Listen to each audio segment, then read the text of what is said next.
Nas interrogações com o Laerte, patrocínio Orpinelli, o interessante a memória dele e a clareza com que ele tratava do caso.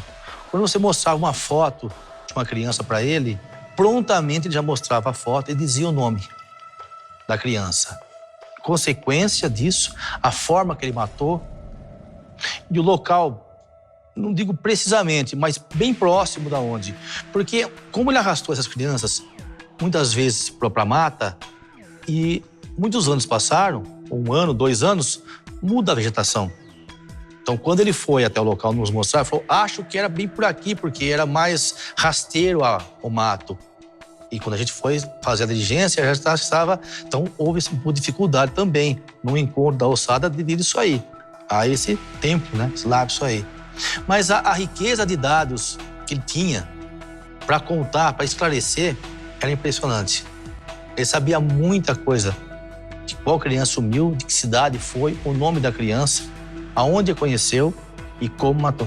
O investigador que trabalhou no caso, tudo com a gente, nenhuma das buscas, por conta das outras mortes que tinha acontecido nos idos de 82, 83, 84, e tinha, né, essa pessoa presa, ele dizia assim, foi tudo eu.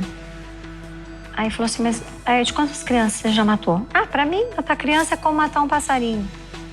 Quantos passarinhos você matou?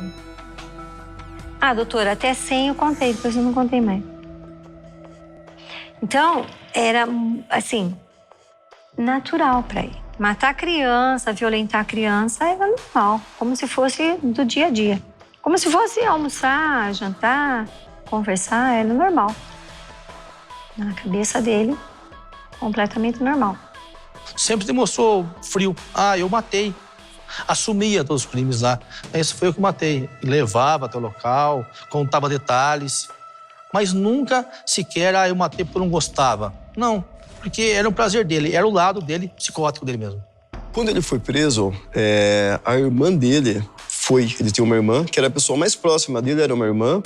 A irmã dele foi ouvir o depoimento dele e começou a chorar quando ele começou a contar os detalhes dos crimes. Então, assim, a ferida dele era muito grande e chocou.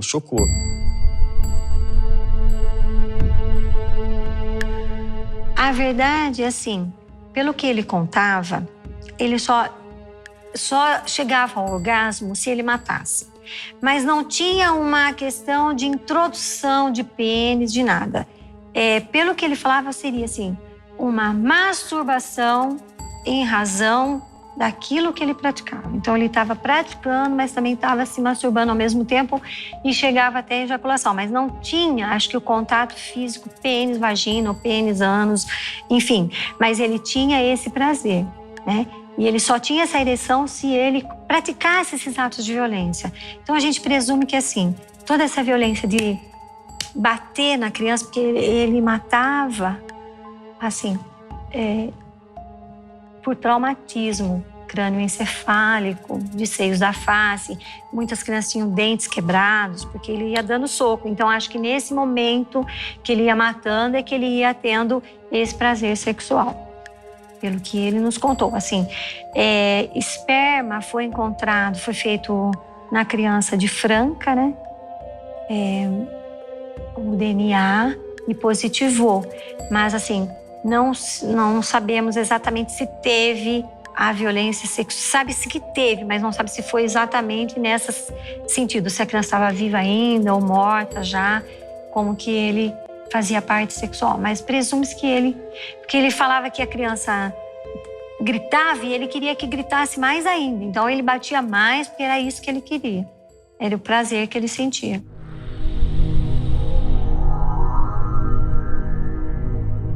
Não ofereceu resistência. Ele ofereceu resistência, assim, durante a investigação, no tocante, assim, a nominar, a esclarecer, a assumir a autoria. Que ele, a princípio, negava.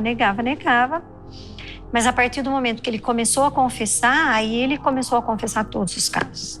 Ele começou a confessar porque foi assim, nós prendemos uma quinta-feira à tarde, ele ficou recolhido com ordem judicial, Na sexta-feira, nós fizemos um trabalho já de interrogatório, ele não falou nada. No sábado, nós falamos assim, olha, vamos levá-lo nos locais onde os corpos foram encontrados para sentir a reação dele.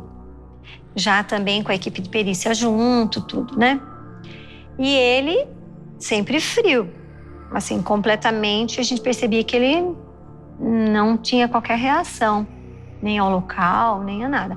Quando nós chegamos na nossa unidade policial, estava lá o pai de uma das crianças. E esse pai foi para cima dele com muitas assertivas, inclusive questionando e falando e bravo, falou que ia matá-lo, porque falou, você frequenta a minha casa.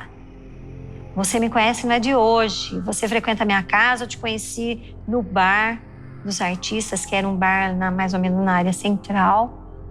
Como ele fazia esse serviço de bar e alcoólatra, né? Ficava em bar, conheceu esse pai do Anderson e começou a frequentar. Então aí, quando o pai pressionou e começou a falar, aí ele resolveu, falou, não, fui eu. Aí ele começou a contar e aí ele já contou todos os casos possíveis e inimagináveis que ele tinha praticado. Você fica chocado a frieza com que ele fala. Ele é um cara bem caipirão, ele fala tudo na maior tranquilidade. Ele confessou todos os assassinatos sem nunca ter tomado um tapa. Só que assim, ele era um cara muito seguro. Quando ele foi preso, por exemplo, foi a revista Veja, Isto É, Folha de São Paulo, Estadão, todo mundo queria falar com ele. E ele falava assim, olha, eu só falo com você se você me dá 2 coxinhas e uma Coca-Cola. Que todo mundo queria entrevistar ele. Então as pessoas achavam um absurdo. Ele falava, não, então se você não quer, sai daqui. Eu vou falar com quem vai dar. Então as pessoas tinham que comprar mesmo.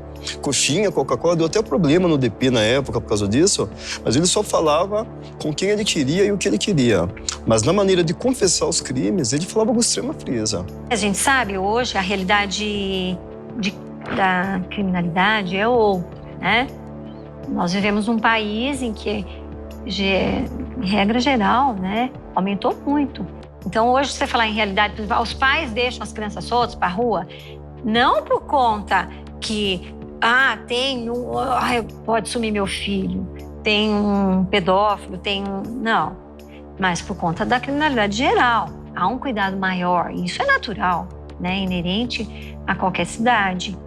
Mas a família, hoje, em Rio Claro, tem uma tranquilidade maior com relação a saber assim, olha, não tem um pedófilo na cidade, não tem alguém atuando, não tem ninguém matando criança para essa finalidade. Pelo menos nesse sentido,